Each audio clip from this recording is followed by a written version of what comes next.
You're listening to an Airwave Media Podcast.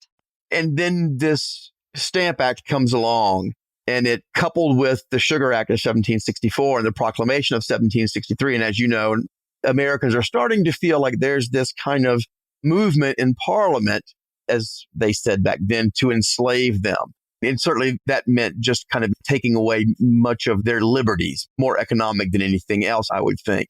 But Georgians dealt with that, I think, in many of the same ways that everybody else did. There were tar and featherings in Georgia.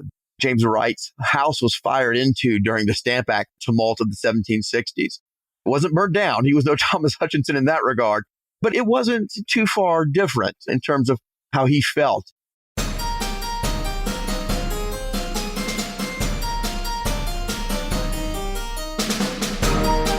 Hello, and welcome to episode 421 of Ben Franklin's World, the podcast dedicated to helping you learn more about how the people and events of our early American past have shaped the present-day world we live in. And I'm your host, Liz Covart. What if loyalty, not rebellion, was the default position in revolutionary British North America? It's easy to forget that before 1776, most colonists identified as proud Britons. They didn't see themselves as future Americans or revolutionaries. They saw themselves as subjects of a global empire. And in the colony of Georgia, many clung to that identity far longer than we might expect. Today, we're exploring the American Revolution in Georgia, a colony often left out of our histories of the American Revolution. Yet Georgia's experiences in the Revolution offers us rich insight into loyalism, imperial politics, and how personal conviction and loyal conditions shape the course of the Revolution's events. Greg Brooking, a historian of the American Revolution in the South and a high school history and social studies teacher, joins us to explore the American Revolution in Georgia with details from his book, From Empire to Revolution, Sir James Wright and the Price of Loyalty in Georgia. Now, during our exploration, Greg reveals how Georgia's founding as a buffer colony and its early economy shaped its political culture, why Sir James Wright, Georgia's last royal governor, remained deeply committed to the British Empire and why many Georgians did too, and what the revolution looked like on the ground in Georgia, from backcountry tensions and indigenous diplomacy to British occupation and loyalist exile. But first, if you're listening to this podcast through our dedicated Ben Franklin's World iOS or Android app, please know that these apps will be retired at the end of October 2025. These apps were created and managed by my podcast hosting service, and they're discontinuing support for them in October. The good news, you can still listen to Ben Franklin's World on all the major podcast apps. I've put together a helpful list of these apps at benfranklinsworld.com/listen. That's benfranklinsworld.com/listen. And if you need help finding a new app or setting that new app up, just email me, liz@benfranklinsworld.com, because I'm happy to help. Okay, are you ready to explore the American Revolution and loyalism in Georgia? Allow me to introduce you to our guest historian.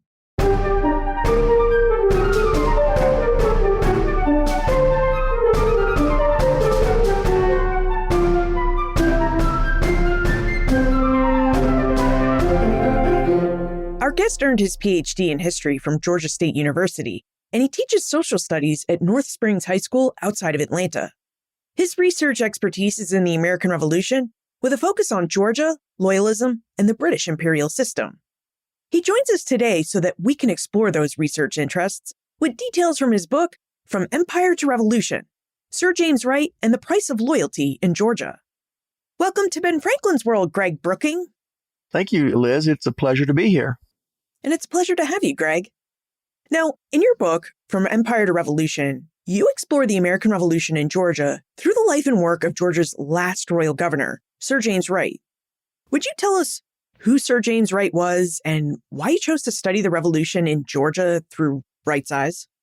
Well, James Wright was born in England. His family moved to Charleston when he was 9, and he rose there from a young attorney to ultimately becoming Georgia's third and final colonial governor in 1761.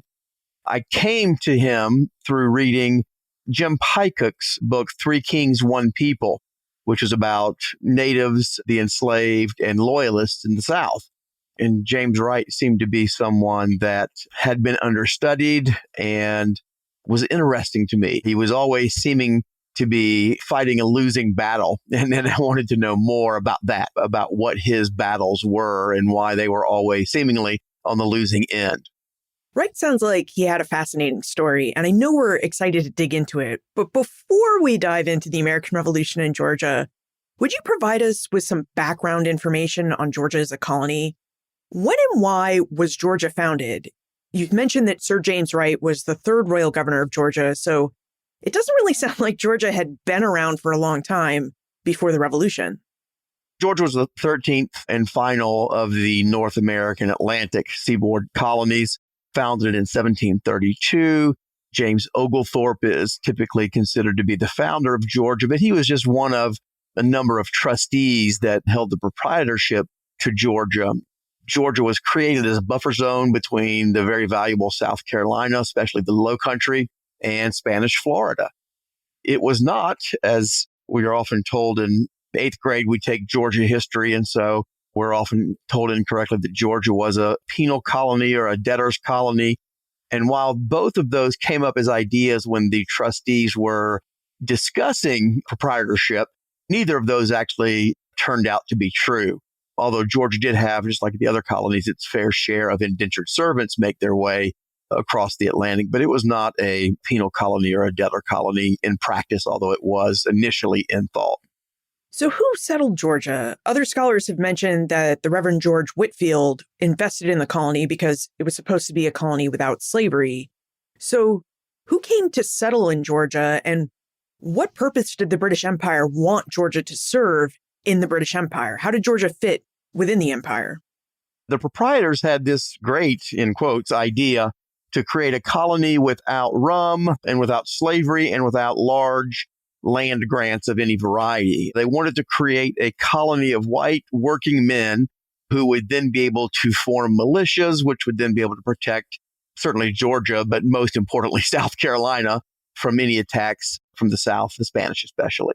Their first initial settlers were just that, people who were comfortable with that and kind of like the egalitarian nature of Georgia. Although before the end of the first decade, by the end of the 1730s, there arose in Georgia a group called the malcontents who pushed very hard and successfully ultimately in the early 1750s to allow slavery. It seems like we should try and understand Georgia as an agricultural colony. But Greg, what did Georgia grow? We often associate tobacco with Maryland, Virginia, and North Carolina, and we think of rice and indigo when it comes to South Carolina. So what was Georgia's cash crop?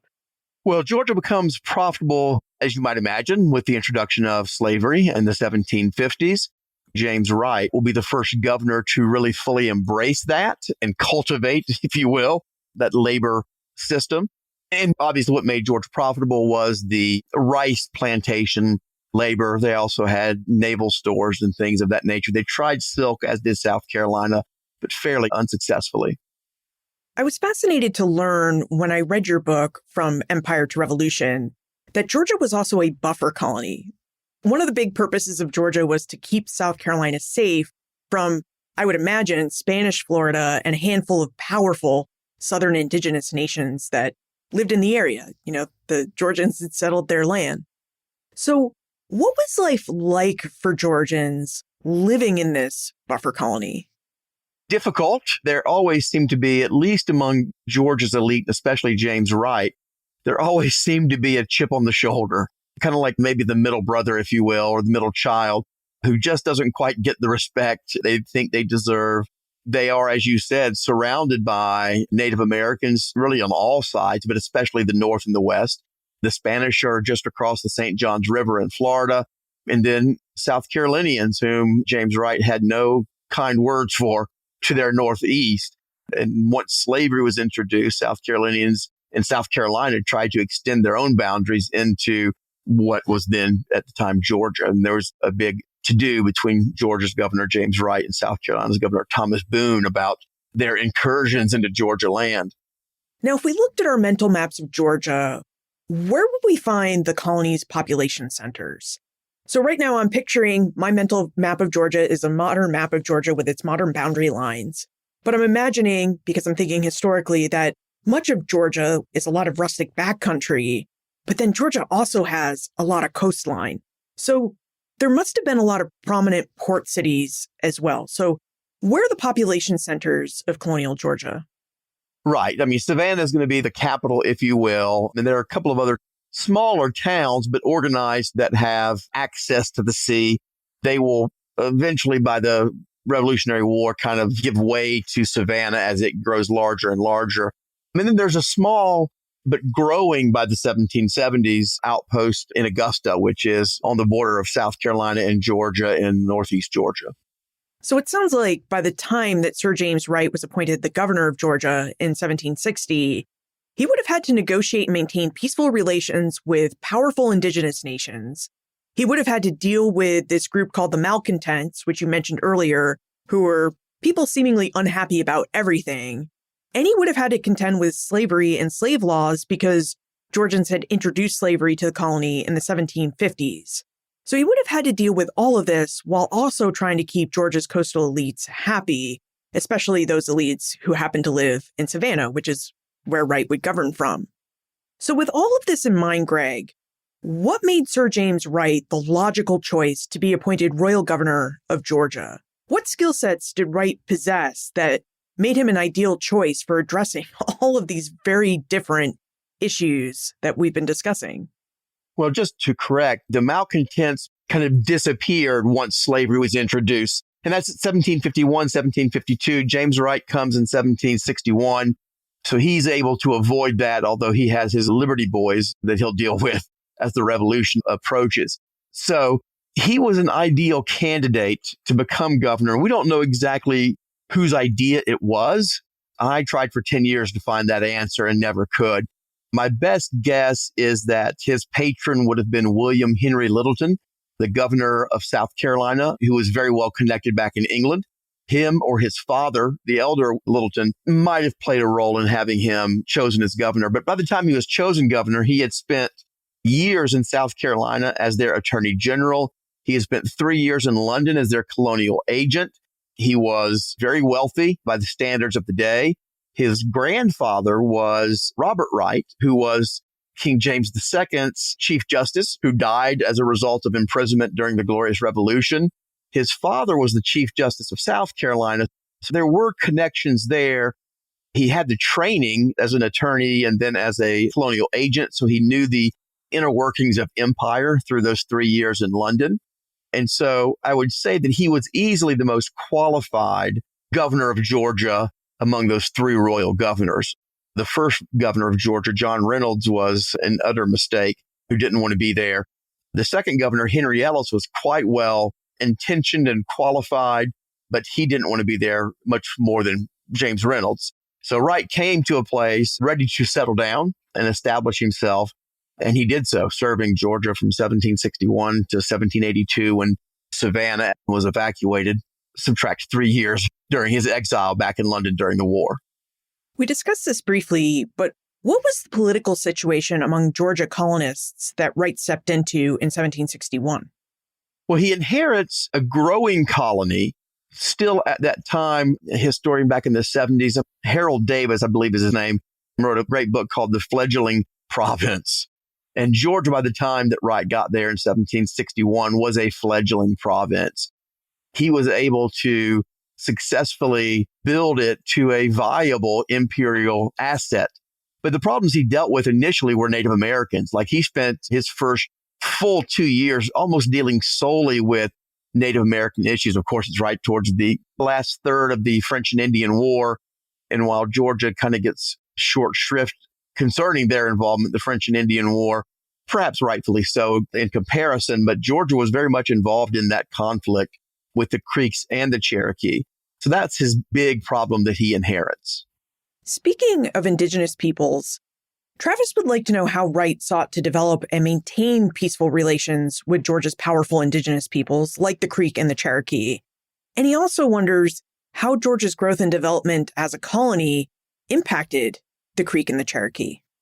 Yeah, that's a great question. The Creek and Cherokee, obviously after the proclamation of 1763, are, along with the other Southern tribes, are going to find themselves in great peril. Wright was a traditional 18th century conservative. He had that traditional kind of racial understanding, but he knew that with Georgia's limited defenses and the larger number of Native Americans that could be pulled together at any time against Georgians, that he had to cultivate relations based on trust and some form of honesty. He very much believed that treaties should be adhered to by both sides as they were written. He spent the middle decade of his time in Georgia dealing with problems created by settlers into the backcountry, disregarding treaty boundaries and such. And that was especially worrisome in 1763. He negotiated the first of two land cessions, the Treaty of Augusta in 1763, which greatly augmented Georgia's geography. And then consequently, as historian Ed Cashin, a great historian of colonial Georgia, wrote, this massive land cession, which gave him incredible acclaim within the empire. He did it again 10 years later in 1773. Those would lead to his ultimate downfall as the settlers in Georgia looked to expand further and further north and west. And then we had settlers coming from the northern colonies, especially Virginia. He hated the Virginians because they came down to cause trouble, he believed, in part, especially after 1763, because the proclamation line forbade westward expansion. So they came south, and they always caused the British government problems because they were unmanageable. Would you remind us of what the proclamation line of 1763 was and what that boundary line meant for Georgia and its physical growth and expansion?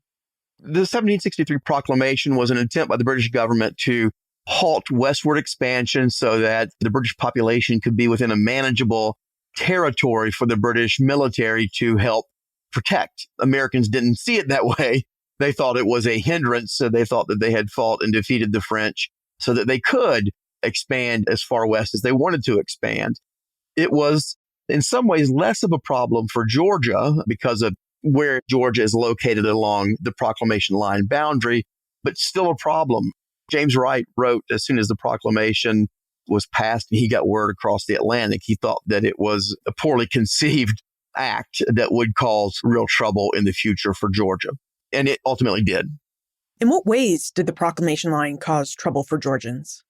Well, as I mentioned before, the settlers coming from the north because they couldn't go west, they came in large enough numbers that it was very difficult for the governor and the British government to control. As Wright said, they were lawless banditti, and that they themselves said that they paid no attention to any king or governor. Their only concern was with trading with Native Americans. He tried to limit the number of traders because those coming in from Virginia and North Carolina to a lesser extent, they so overpopulated the backcountry. There were too many traders, which made for things to be very dangerous. Indians got upset with traders for their malintentioned and dishonest trade policies. They weren't going to follow any rules. They were often dishonest. Wright tried to get the British government to limit the number of traders in the backcountry so that only guys that could be managed by the government would have licenses to trade. But the British government had no interest in that, and they allowed limitless traders, which caused limitless problems in the backcountry and then thus for Wright. Something I found interesting when I read your book, From Empire to Revolution, is that Sir James Wright seemed to have some success in trying to control the backcountry traders and keep peaceful relations with Georgians and the Creek and Cherokee. What do you think was the secret to Wright's success? How was Wright able to control these traders who didn't want to pay attention to what any government said or mandated? Yeah, it's a good question. And he was successful. Alan Gallay, a historian of the Southeast during this time period, wrote that if other colonies had managed their Native American affairs as well as Georgia, a lot of problems could have been avoided. And I think his success in large measure goes to the ways in which he tried to deal with them honestly, certainly, if not completely honest by our standards today, but in as equitable a way as anybody else did in the time period. Certainly for the first couple of years he was in office, he was able to, as other colonial governors were, play the Native Americans against the French. But once that was taken away from them, The Native Americans, obviously lost the ability to play one off the other, but James Wright also lost that ability. And so his honesty and forthrightness with the Native Americans really went a long way in providing his success, especially because Georgia lacked the defenses necessary. If I had $1 for every time Wright complained to the ministry about the need for more money for defenses and more soldiers, I would no longer be teaching high school. Well, speaking of letters from James Wright, you mentioned in From Empire to Revolution that you didn't have a lot of historical sources from Sir James Wright because when he was in the process of evacuating Georgia, which is a story we're going to discuss later, but while he was evacuating from Georgia, Wright's papers were lost and burned. But from the sources you do have, it really does appear that unlike other governors in other British American colonies, Wright was very forward in his writing style in the sense that he wrote very plainly, even to his superiors. And so I can imagine that if his writing style translated into the way that he spoke, it must have been very refreshing, or at least somewhat refreshing to Indigenous peoples to hear someone speak so plainly and at times, well, very bluntly. Yes, I think so. He was just very straightforward in his conversations with anyone, whether they be superior or supposed inferior, someone who would perhaps owe him deference. He didn't beat around the bush. He was very direct. And his relations with the Native Americans certainly would reflect that, as would his relations with his superiors. As we get to the American Revolution, some of those superiors were really put off by him, but you knew where he stood all the time. Well, speaking of the American Revolution, we should jump forward to that period from 1765 to the early to mid 1770s, when the passage and attempted implementation of the Stamp Act, the Townshend Duties, and the Tea Act occurred. But actually, since we are going to jump forward in time, why don't we take a brief moment to thank our episode sponsors? Ben Franklin's World exists because of listeners like you. People that believe that history matters and that good storytelling can bring it to life. As you know, Ben Franklin's World is an independent podcast produced by Clio Digital Media, the nonprofit organization that Joe Edelman, Karen Wolf, and I founded to support this show. This means we don't have an institution supporting us, so no large corporate sponsor or university backing. Instead, we rely on something much better, a community of history lovers who believe in what we do. Every donation you make, whether it's $5, $25, or $100, helps us bring you rich, in-depth conversations with leading historians. Your support uncovers forgotten stories, highlights new scholarship, and ensures that this podcast stays free and accessible to everyone. And because Clio Digital Media is a nonprofit, your donation is fully tax-deductible. To everyone who's already given, thank you.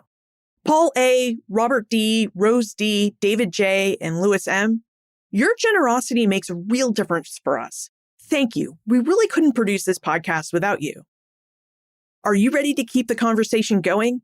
Visit benfranklinsworld.com/donate. That's benfranklinsworld.com/donate.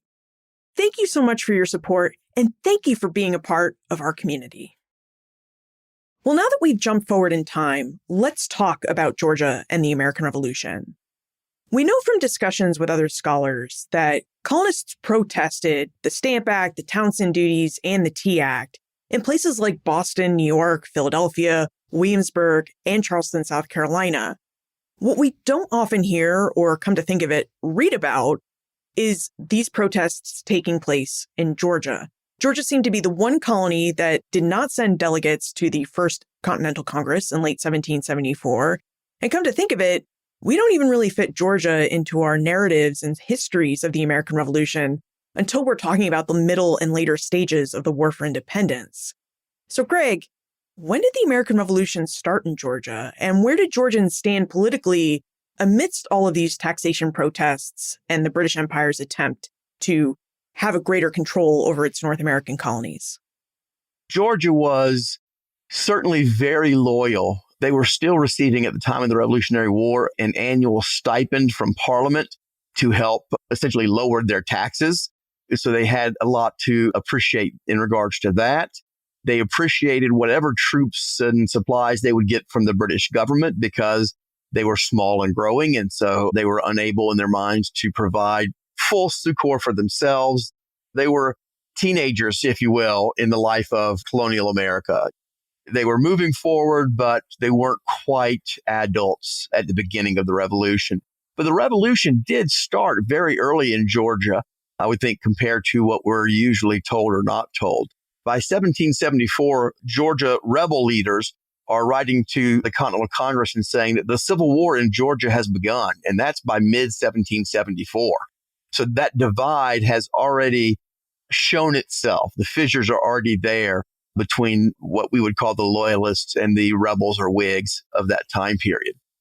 From your book, From Empire to Revolution, it also seemed like Sir James Wright played a significant role in keeping the revolutionary movement in check in Georgia. And that really seemed remarkable to me because if we think of Governors Thomas Hutchinson and Thomas Gage in Massachusetts, the revolution, they try to keep the revolution in check, but it spirals out of control very quickly for them. Likewise, with Cadwallader Colden in New York City, he also failed to keep the revolution from overrunning his colony. And I think the same can be said, too, of Lord Dunmore in Virginia. So how was Wright able to succeed in checking the revolution and its movement when basically every other governor in the colonies had failed?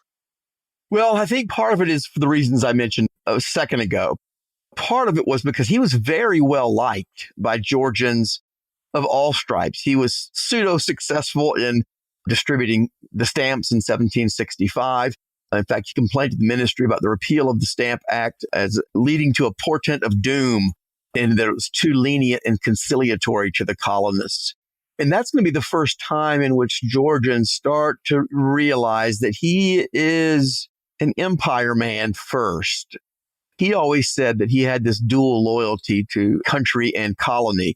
And he did. He very much sought the best for Georgians. And they understood that and they believed that. And it was only when, in his mind, when South Carolina's, what he called sons of licentiousness, their version of the Sons of Liberty, in Georgia, they were called the Liberty Boys. But when those from South Carolina just kept coming in and kind of infiltrating Savannah and the backcountry into becoming rebels. But he was able, like you said, to successfully hold off the torrent for a good long while. Well, Jeremy is curious about loyalism in Georgia and how strong or typical loyalism was among Georgians. So Jeremy asks why Georgians joined the revolution. And he points out that Georgia was not near the northeastern hotbed of revolutionary sentiment and activities, nor was it even close to Virginia, which was also a center of revolutionary agitation.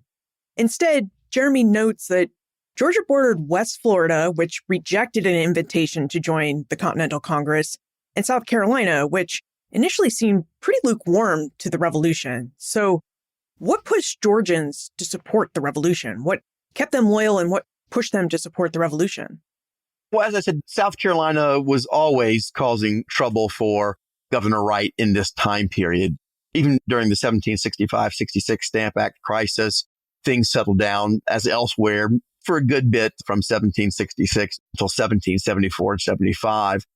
If I was going to point to one thing that really pushed Georgians into the rebel camp in large enough numbers to matter, would be Lexington and Concord. The news of that really changed the calculus in Georgia. How did it change the calculus? Well, because Georgians, by that time, with the influence and the prodding of South Carolinians, a large enough percentage of the population came to identify themselves in common cause with those in Boston and Massachusetts. As this can happen to them, it can happen to us. And again, a lot of that prodding is coming from South Carolina, but Georgia had a strong enough rebel presence that it might have happened without South Carolina at some point in ensuing 2 or 3 years. Yeah, I was just going to ask you if you had ever thought about what if South Carolinians had not come to Georgia to stir the pot, as it were? If South Carolinians had remained in South Carolina, do you think Georgia's loyalist streak would have been extended? I think it would have extended it. And if South Carolina had remained loyal, I think Georgia would have absolutely remained loyal. It just occurred to me that we're talking about loyalties. When we say revolutionary, we are talking about someone who supported the revolutionaries' cause and supported eventually independence from Great Britain. But what do we mean about loyalism in the context of Georgia? I think we often assume that loyalism meant being loyal to the British Crown and supporting its Crown officials. But there was this growing revolutionary presence in Georgia. So what did it mean to be loyal in the context of revolutionary Georgia? I think it means several things. And I think the previous question about the default position of colonists as being loyalists, I think that's a great place to start because as all of the literature, secondary and primary, says, Americans and Georgians were no different, and maybe even more so. We're proud to be Brits, proud to be part of the British Empire. And so when things started turning south, to be loyalist meant to be loyal to your country. In their minds, and Wright said in a speech to the Commons House, he said that the loyalists were the true patriots, right? They were the one trying to maintain the current status quo, their current government and country. As the war unfolded, even without continental troops or British troops, but as just loyalist and Whig factions emerged, it could then mean multiple things. It could mean that you were loyal when the British military was in town or when the loyalist militia was in town. I think Georgia provides a good example of what maybe John Adams, I think Rick Atkinson said that John Adams' mathematical error in suggesting that the colonies were 1/3 loyal, 1/3 rebel, 1/3 neutral. Regardless of the exact percentages, I think there's a good bit of each of those three things in Georgia. And I think that the loyalties of either side were malleable, except on the extreme ends. Governor Wright, the James Habershams, those people who would have been on the governor's council and their ilk would have been deeply ingrained loyalists, committed to the empire and to the world they've known. I wrote that James Wright was a true empire man, but he could never understand how people would want to rebel. Like he just couldn't wrap his mind around the fact that life was so good for the colonists and for Brits, especially in America. They were taxed far less. They had much more freedoms, daily freedoms, if you will. He just could never wrap his head around the mind of someone who would want to rebel, which ultimately would cost him his freedom when he gets arrested in the early stages of the war. It must have been hard for someone like Wright, who made his fortune as the governor of Georgia. Like, he never had to worry about paying his taxes because he always had a lot of money. So I can see how he would think that life was great for Britons. Right. Yeah. He's incredibly wealthy. He is either the wealthiest Georgian or the second wealthiest Georgian, with his lieutenant governor being the wealthiest. They were both large plantation owners. James Wright owned 11 plantations at the time of the Revolution. He enslaved 525 humans. So he was incredibly wealthy. And his loyalism, if we were to use, I think, an outdated understanding of loyalists as being those who were only with the crown because they had crown jobs or appointments, and that kind of wealth that brings about. Certainly that was part of his loyalism. I mean, the economic matters can't be overlooked. But I think regardless of that, if he had just been an attorney general in Georgia, he would have still been a loyalist. He just truly believed in the British Empire. As you teach history every year, you know that textbooks tend to be filled with the revolutionary side of the revolution because, well, they won, and their victory founded the United States. So can you help us see the flip side of that story, the loyalist side? From your research on Sir James Wright and Georgia, what does the revolution look like from a loyalist perspective? I tried more than anything to write this book from his perspective, not taking his side per se, but writing it from, as you said, like how he saw his world unfolding. And it was chaotic. It would have been chaotic for the rebels. The entire thing, as we know, is happening so quickly. In 1763, we're all wonderfully happy. It's just us, right? And we've got hegemony over the Native Americans at that point, ultimately, even though certainly there are issues there. But we don't have to worry about Spanish. We don't have to worry about the French. And then this Stamp Act comes along, and it coupled with the Sugar Act of 1764 and the Proclamation of 1763. And as you know, and many of your listeners will know, that Americans are starting to feel like there's this kind of movement in Parliament, as they said back then, to enslave them. And certainly that meant just kind of taking away much of their liberties, more economic than anything else, I would think. But Georgians dealt with that, I think, in many of the same ways that everybody else did. There were tar and featherings in Georgia. James Wright's house was fired into during the Stamp Act tumult of the 1760s. It wasn't burnt down. He was no Thomas Hutchinson in that regard. But it wasn't too far different in terms of how he felt. Reading his letters to his superiors during this time period was heart-wrenching. You just saw a man who was struggling to maintain the authority that he thought was natural and appropriate. Group of aristocratic and wealthy men, educated, leading everybody else, just like we would see during the Constitutional Convention and the life that created for Americans after 1788, 1789. An interesting fact about Sir James Wright is that he was the only royally appointed governor who remained in his colony throughout most of the War for Independence. And yes, Jonathan Trumbull of Connecticut also remained, but he was a revolutionary. So, Greg, would you tell us about Sir James Wright's loyalty and how he was able to maintain his post as governor until about 1781, 1782? Yeah, that's a great question. That's actually my favorite part of the research was this time period when he was actually away from Georgia. In January 1776, so several months before the Declaration of Independence, Wright is arrested by the Georgia Council of Safety. He is put under house arrest, and 3 weeks later, he escapes. And it's during that escape that all of his personal papers are destroyed in the Battle of the Rice Boats, this skirmish as they try to get to him before he gets to the safety of the man of war in the harbor. He then goes back to England and he befriends Thomas Hutchinson and, of course, the other Southern governors that had also been ejected from the colonies, if you will. And they start pushing for a Southern strategy, pushing Lord Germain and Lord North to move their focus from the Northern colonies to the Southern colonies because they say, A, loyalism in the South is greater than it is in the North, but B, the Southern provinces provide much more wealth to Great Britain than the Northern ones do. And there's truth to that. South Carolina, Charleston was ultimately the wealthiest and most important cog in the mercantilist machine among the 13 seaboard colonies. South Carolina and Georgia, to a growing extent, were part of the greater Carib American economy, which is heavily influenced by rice and sugar slave labor. And so while he's there, he is writing letter after letter. He has several meetings with the king and with Germain and with Lord North about changing Britain's focus to the South. They will eventually adopt that Southern strategy in 1778.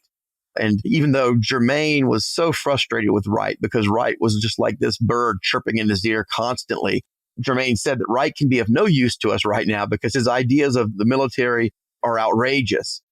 Wright may not have been a military strategist, but he certainly knew the mind and the will of Southerners, South Carolina and Georgia particularly. And he knew what the imperial administration looked like. So I think he had an ideal background and understanding to give advice regarding a Southern strategy, which ultimately they adopt and were able to retake Georgia in early 1779. And then shortly thereafter, Charleston. They never really quite conquered the backcountry of South Carolina or Georgia for that matter, ultimately. But then he comes back to take over because he volunteered. If you need a civil governor, I'm happy to go back. And so he goes back. Germain says that nothing but your arrival is going to further provide a civil administration in Georgia. When Wright lands in Savannah in 1779 in that summer, he finds that to be the furthest thing from the truth. There is still a very rabid rebel hotbed in Georgia at the time. Did you ever get a chance to research that claim that the Southern colonies were really more loyal than the Northern colonies? Because I think it's easy to see how the revolution and the war started in the Northern colonies. And like you said, it took time for the war to reach the South. So I am curious, did you find that Sir James Wright and his fellow Southern governors were correct in their assertions that the South was more loyal to the crown and empire than those in the North? Yeah, I did. I spent a lot of time on that question. I think that's the heart of the book is determining loyalism and understanding loyalism, especially in Georgia, but the Low Country in general, which would include Charleston and Savannah. I think they were right. There were large numbers of loyalists. There were many letters from other Georgians that would indicate this, but they needed protection. They needed the British military to be there and to not leave them. And so when they retook Savannah, they then went to retake Augusta, and they left very little behind in Savannah. Augusta, they left very little behind in terms of maintaining that peace. And then in Georgia, after the siege of Savannah, when the French and the rebels tried to retake Savannah in October of 1779, once they defeated the French and the Americans, the British basically left to go to South Carolina, leaving very little behind in terms of protection for Georgia. topics was probably in every single Wright letter after that. Was we need more troops. Don't leave us. If you leave us, things are going to change. And that goes back to what I said earlier. If the British militia or the Loyalist militia was in town, Georgians were very, very loyal, but easily so. There was no convincing. They felt free to be loyal. Whereas some, their loyalism wavered just based on who was in town because they didn't really care. They just wanted to live their lives. But I think Georgia had a much higher percentage of those who were just truly loyal, as did South Carolina, certainly in the Low Country. I think you alluded to this earlier. The further into the back country or the frontier that we get, the less there is of that loyalism because there's less of a connection to that urban society, that imperial society. They're out there on their own, if you will. That's a great point about how loyalists would have been free to be loyal if they had had the protection that they needed from the revolutionaries. And I found that even in my own research in revolutionary New York. People were revolutionary until John Burgoyne starts marching down the Hudson Valley. And then people did whatever they needed to do to keep their families safe and their property intact. Yeah, that's 100% true. Leslie Hall wrote a great book a couple of decades ago called Land and Allegiance, which is about that very thing. You know, we're trying to keep our property and our family and our livelihood safe. And our allegiance is kind of tied to whichever side provides that for us. And her study is in the South, so it does an excellent job of kind of bringing out that argument. Now, another interesting point you raised in your book, From Empire to Revolution, is that the British captured Savannah in December 1778 and brought Augusta to heel in January 1779. But South Carolina remained this very unruly place. So the British military really had to divide its forces to wage war in South Carolina. So they kept some forces in Georgia, but most of them would go to South Carolina. And one of the significant points that you make in your book is that the Franco-American alliance, which also brought Spain and the Netherlands into the war, well, that changed the calculus for Great Britain. Britain now had to decide where in the world it was going to send its troops. So could you tell us more about how European involvement in the war impacted the American War for Independence in the South and specifically in Georgia? When General Henry Clinton learned of the plan to move forces southward, he was not happy. He knew that his forces were already spread too thin. Forces and money and supplies were taken away from his army to deal with the arrival of the French. As you said, the Spanish after that, because they were most concerned about protecting the Caribbean colonies, the British were, because that's where the real money was, the sugar plantations in the Caribbean. Georgia and South Carolina were very valuable as well, but he couldn't cover everything. And so the lack of troop strength and funds in America because of the French alliance, really, I think it spells the end. It's just a matter of how long it's going to take. I spoiled this a little bit earlier, but the revolutionaries waged a siege against the British position in Savannah in September and October 1779.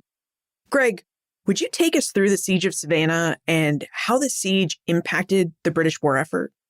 So they take Savannah in December of 1778, and by spring of 1779, they've taken Augusta. Wright returns to Georgia in July of 1779, and within 30, 40 days, French vessels are seen off the coast, and the rebels led by Benjamin Lincoln and the French led by the Comte d'Estaing lay siege to Savannah from mid-August to October 9th, when they are ultimately defeated in the final battle of that siege. Wright is in the mix of it the entire time. This is also a really fun part of the research for me because Wright keeps a diary during this time, and there's no other diary that he kept that survived. There's no personal letters that he wrote that survived because those were lost in the Battle of the Rice Boats after he fled. But this, to me, felt like the closest thing to just in the moment. I'm not trying to write to an official. I'm just writing down what I see as happening. And so it brought me closer to him and to the folks in the city. Living in the city during the siege would have been incredibly difficult. They faced daily bombardments, not so much troop excursions. They just bombed from the men of war in the harbor. They sent incendiaries into the town. The town of Savannah was mostly made of wooden structures, so it would easily be set fire to, lead to a conflagration. Wright was not injured during this time, but he came very close to taking a cannonball. I think it probably whizzed by him close enough to hear the whir, as he said. And so he gives us kind of a day-by-day account of this back and forth. The ultimate savior for the British was probably the arrival from Beaufort, South Carolina, a troop of British soldiers who come just in time to allow the British to rebuff the demand for surrender. And ultimately then, on October 9th, the French and the rebels lead an assault on the city of Savannah. Wright's son is slightly injured in that battle, which was the bloodiest battle of the American Revolution aside from Bunker Hill. So that's something that's often overlooked in the fighting in Georgia. But ultimately, the British and their loyalists repel the invasion. John Adams in France and Benjamin Franklin in France at this time and other American leaders, Hamilton from up north, all bemoan the loss of the siege of Savannah. Although it actually may have been Franklin that said, well, they may have kept Savannah, right? But that's going to be of little use to them ultimately. They've got to keep the entire province, right? Kind of highlighting the importance of the backcountry. As you mentioned, the manpower shortage proved to be very challenging for the British. They had to wage war on so many fronts and hold positions, all while the Franco-American forces were advancing. So the British victory in Savannah proved fairly short-lived. So when do you think that Sir James Wright and the British government came to understand that the South and the North American war effort were really lost? Well, those are two different answers. James Wright boarded the evacuation ship from Savannah in July 1782, still thinking that if he just had 500 more troops, he could fend off, Mad Anthony Wayne, who was approaching Savannah at that time. He constantly carped about, just give me 500 more troops and we'll be okay. The British began to realize probably late 1781, early 1782, certainly the Battle of Yorktown proved disastrous as Charles Cornwallis led those British soldiers out of South Carolina. So there's no real protection in Georgia. There's no real protection in South Carolina, except in the city. The two cities of Charleston and Savannah, they have some. And then when General Nathanael Greene pulls Charles Cornwallis out of South Carolina and makes him chase him into North Carolina, Guilford Courthouse, the big battle there that the British won, but it was a Pyrrhic victory at best. And then Cornwallis, instead of going back south into South Carolina, decides to go up north to Yorktown, as you know, and that kind of spelled the end really for the British. And they were ready to move out of Georgia by the end of 1781. When the British did move out of Georgia, what did the evacuation of Savannah look like in July 1782? I think when we picture the British evacuation, we almost always picture the evacuation of New York City, where there were lots of ships that carried soldiers, loyalists, and lots of formerly enslaved Black men and women who they shipped off to Canada. So what did the Loyalist evacuation look like when it came to Savannah? The exact same thing, although probably a much larger number of enslaved and free Blacks that sided with the British. The Black population, just as the Native population, saw their best opportunities in the future to lie with the British rather than the American rebels, certainly in the South. And that's really cogently argued by Jim Pycock in Three People, One King. There was a great deal of controversy about the enslaved population, which would have to stay, which would be able to go.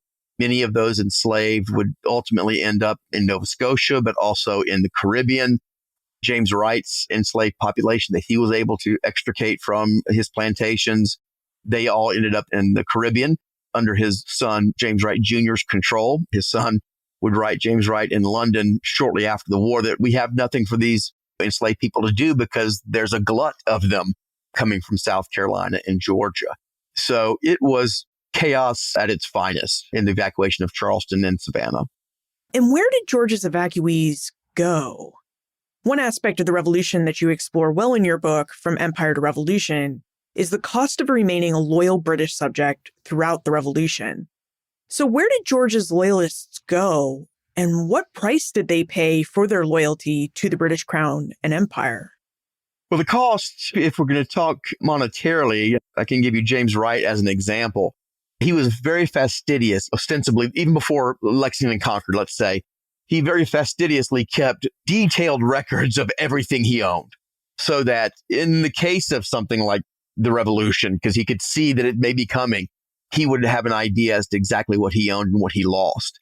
His loyalist claim, what he sent to Parliament and to the Loyalist Claims Commission, what he had verified by affidavit from Georgians was over 100,000 pounds sterling, which, as you know, is a tremendous amount of money at that time. Ultimately, he was awarded about a third of that, plus an annual 1,000-pound stipend, because that was his salary as a royal governor. And so he got that for life. For other Georgians, it would be the same thing, but on their own scale. The cost of loyalty was indeed high for loyalist Georgians, and even for those who kind of blew with the wind. Depends on which side of the wind you were at when the war ended. He was part of both 1776 and the 1782 confiscation acts, as were his eldest son, Major James Wright Jr. When most of them returned to London or returned to England, Wright wrote during his final years in London that he was constantly besieged by fellow Georgians of a lower class, if you will, for help. Can you please give me a shilling? Can you help with this and that? According to his notes, which he often did. He spent his final 3 years dealing with that cost of loyalism. He died in 1786 at the age of 69, in large measure, I think, because of the fatigues of being a governor in Georgia during the war and the president of the Loyalist Claims Commission. And so he fought his last 3 years trying to provide relief for Georgians who had lost everything or most of everything that they had possessed prior to and during the revolution. And of course, those were just the monetary costs of being loyal. Right. There were also the emotional costs. Loyalists had to leave their families, their friends, their homes. And when they left their homes, they also mostly left their homeland. I mean, most loyalists had never been outside of British North America, and here they were moving to other parts of the British Empire. Yes, and it's a great point. Certainly, you're a stranger in a strange land, right? I mean, Georgia was home to these people. Not many of them were as traveled as James Wright, who made several voyages back and forth to the capital, from core and periphery, if you will. And so they were indeed strangers to their new home in Britain and looked upon as outsiders. So many of them were never truly welcomed into their own country, as it were. His own son, Alexander Wright, helped the British during their time in control in Charleston, but his wife became a rebel. So she remained in Charleston and he was evacuated. So as you say, the breaking up of families was indeed a very personal thing for Wright. Yeah, it's a sad story when you think about it for loyalists. Well, at this point, we should move into our 1776 in context segment. Now that we are in the midst of the 250th anniversary of the American Revolution, Greg, how do you think using the 250th anniversary of the Revolution as a reason to look more closely at the Loyalist point of view of the Revolution can help us better understand this event and major period of early American history? Good question. And I'm so excited about the anniversaries that we've already started. I think, as always, but I think this is a good reminder, as you said, to focus on not just the, quote, winning side, but focus on all of the elements. I like to teach history, maybe a worn out phrase, from the bottom up. And I think that was part of what drew me to James Wright to begin with. As I said at the beginning, I kept seeing him as this loser, this guy who kept trying but never could quite get what he felt he needed. And I think it's important. I think, especially today, understanding multiple perspectives is really essential to understanding who we are, especially when those multiple perspectives come from us. They are our own. Loyalists were Americans. They were conflicted in their loyalty, perhaps, because they were forced to choose between where they lived and their country. In every way, they were us. Demographically, they were the rebels. They just had a different political loyalty. And so I think it's always important to understand both sides or all sides. And that's why I like to incorporate the enslaved and the Native Americans into the conversation, as well as the loyalists. Greg, you mentioned at the start of our conversation that you teach high school history and social studies. And as my brother is also a high school history teacher, I wonder, do you have any time for another research project? Are you currently researching and writing something now? Have time, carve time. Yes. And one of the great things about being a teacher is the scheduling. And so having a couple of months off in the summer, having, a 2-week break during Christmas and then spring break, those all give me time to work on this. Obviously, it's going to be less time than a professor would have. And I wouldn't change it for the world, but it does create that. And I am working on a project and very deep into my next project. I'm writing a biography of a friend of James Wright, but a rebel, Henry Lawrence of South Carolina, who was president of the Continental Congress. But he was very close friends with Wright until they weren't, until the revolution tore that friendship apart. And if we have more questions about Sir James Wright or the American Revolution in Georgia, where's the best place for us to get in touch with you?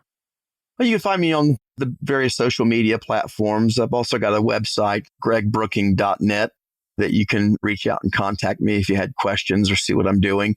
I've got a mini blog there that I run occasionally with Henry Lawrence Today. And so I'll post it on the date of that day, what he's doing at any given time in his life, just to kind of help keep me moving forward in my own project, but to also share a little bit of it with whomever wants to see it. Well, Greg Brooking, thank you so much for taking the time to introduce us to Sir James Wright and the American Revolution in Georgia. Thank you, Liz. It was a pleasure. Like I said, I've been listening since the beginning, so a long-time listener, first-time caller, if you will. Well, I'm glad you called, and thank you so much for listening. And really, thank you for all you do to educate our youth in history. It's such an important part of our democracy. So thank you for doing what you do. And thank you to all teachers out there for educating our youth. Well, thank you. And thank you for all you do to educate everybody. Much appreciated, and makes my commute to and from work much easier. The American Revolution was not a singular movement or a unified rebellion. It was a civil war that caused deep fractures in communities and in families.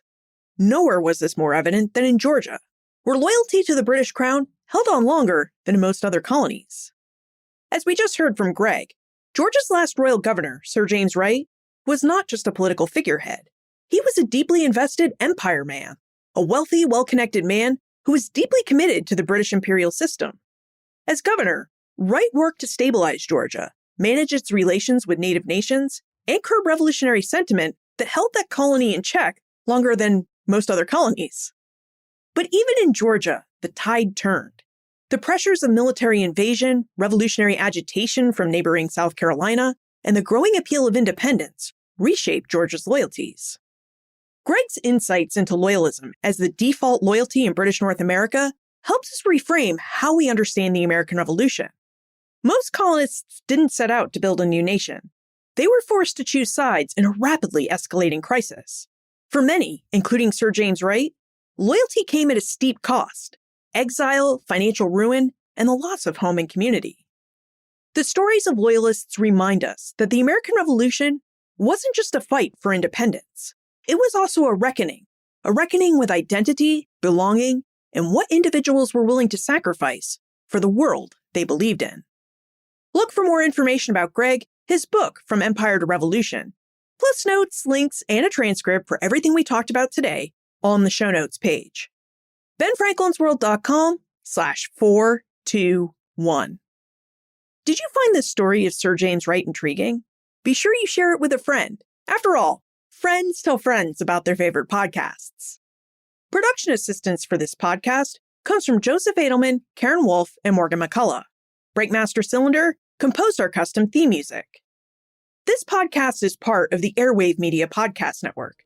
To discover and listen to their other podcasts, visit airwavemedia.com. Finally, have you ever thought about what it meant to be a loyalist during the American Revolution? Did this episode help you further or change your thoughts about what it meant to be a loyalist? I'd love to know what you think. Liz at benfranklinsworld.com.